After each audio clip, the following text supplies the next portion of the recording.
Nanumpa na bilang COMELEC Commissioner si dating Isabela Governor Grace Padaca kay Justice Secretary Laila De Lima.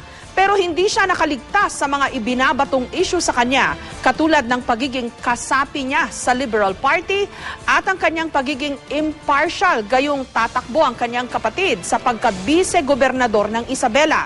Nilinaw naman ni Padaca na agad siyang magbibitiw sa Liberal Party. Hindi rin daw siya makikialam sa pagtakbo ng kanyang kapatid.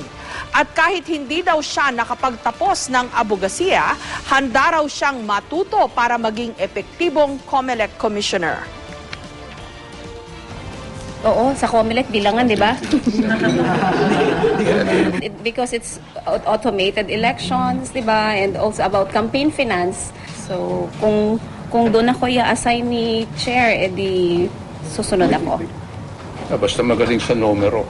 Kailangan namin dito. Puro bilangan itong gagawin namin.